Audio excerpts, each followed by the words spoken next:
চিরদিনই তুমি যে আমারে এবার নতুন ভিলেন। ছদ্মবেশী মায়ের মুখোশ খুলতেই পায়ের তলার মাটি সরে গেল অপর্ণার। জ্ঞান ফিরতেই আর্য স্যারকে জড়িয়ে ধরল অপর্ণা। অপর্ণার মা বুঝতে পারল নিজের ভুল। আর্য অপর্ণাকে আলাদা করা সম্ভব নয়। এদিকে অপর্ণার অপহরণকারীর খোঁজে আর্যর মরিয়া অভিযান। রহস্যের জাল আরো ঘনীভূত। অপর্ণার স্বপ্নে ফের রাজনন্দিনীর ছায়া। কিঙ্কর আর্যের সামনে এলো ভয়ঙ্কর সত্যি। চিরদিনই তুমি যে আমারে বাড়ছে উত্তেজনা। আসতে চলেছে তোলপাড় করা পর্ব। কি হবে এবার? অপর্ণাকে যে কিডন্যাপ করিয়েছিল তার হাত দেখে মনে হয়েছে তিনি একজন মহিলা, যিনি মেঘরাজকেও বন্দি করে রেখেছিলেন। কিন্তু প্রশ্ন হচ্ছে, কে তিনি? কেন অপর্ণার ক্ষতি করতে চান? চিরদিনই তুমি যে আমার ধারাবাহিকে এবার কি নতুন ভিলেনের এন্ট্রি হতে চলেছে? গল্পের প্রেক্ষাপট কি বদলে যাবে? আর্যর জীবনে রাজনন্দিনী ফিরে এলো নাকি?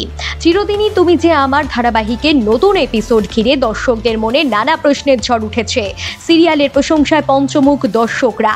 প্রতিটা পর্বে এমন টানটান উত্তেজনা টিআরপির তালিকায় প্রথম সারিতে এনে ফেলেছে এই ধারাবাহিককে। আবার সিরিয়ালের মোড় বদল হতে চলেছে নাকি? ধারাবাহিকের এদিনের পর্বের শুরুতেই দেখা যায় অপর্ণাকে উদ্ধার করে আনে আর্য আর কিঙ্কর। অপর্ণার মা উল্টে আর্যকেই দূরে থাকতে বলেন অপর্ণার থেকে। অপর্ণার মায়ের কথায় আর্য অনেক বড় লোক বলে তার শত্রু সংখ্যা অনেক বেশি। অপর্ণাকে তারা নিশানা করছে বারবার। এইসবের মধ্যেই অপর্ণার জ্ঞান ফিরতেই সে আর্যকে খুঁজতে থাকে আর জড়িয়ে ধরে। অপর্ণার মা বুঝতে পারেন নিজের ভুল, যে আর্য অপর্ণাকে আলাদা করা সম্ভব নয়। এরপর সবাই ঠিক কি ঘটেছিল জানতে চায় অপর্ণার কাছে। স্পষ্ট না মনে থাকলেও অপর্ণা সবটা বলে। এরপর সে আবার অসুস্থ বোধ করতে শুরু করে এবং অজ্ঞান হয়ে যায়। আর্য আর অপেক্ষা করতে পারবে না বলে কিঙ্করকে নিয়ে ঘটনাস্থলে যাওয়ার সিদ্ধান্ত নেয়। সবাই আর্যকে আটকানোর চেষ্টা করে যে আবার যদি কোনো বড় বিপদে পড়ে সে। অপর্ণা অনুরোধ করে কলকাতা ফিরে যেতে, কিন্তু আর্য কারোর কথা শুনতে নারাজ। এমনকি রাজলক্ষ্মীর কথাও সে না শুনে রাতেই বেরিয়ে যায় অপহরণকারীর খোঁজে। ঘটনাস্থলে পৌঁছে আর্য আর কিঙ্করের চোখে প্রথমেই পড়ে অপর্ণার ছদ্মবেশী মায়ের দেহ।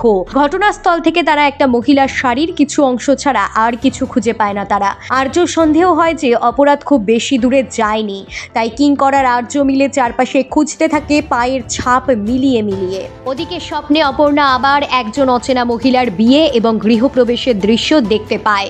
সারা শরীর জুড়ে কাঁপুনি শুরু হয় অপর্ণার। সবাই চিন্তায় পড়ে যায় তাকে নিয়ে। এদিকে আর্য অপরাধীকে খুঁজতে গিয়ে মেঘরাজকে খুঁজে পায়। আর্য ভাবে মেঘরাজই আসল অপরাধী, কিন্তু সে জানায় অন্য একজন শত্রু আছে যে প্রতিশোধ নিতে ফিরেছে।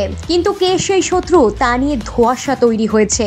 আগামী পর্বে হয়তো ধীরে ধীরে সেই রহস্যের জট খুলবে। ব্যুরো রিপোর্ট, সিনে চক্কর।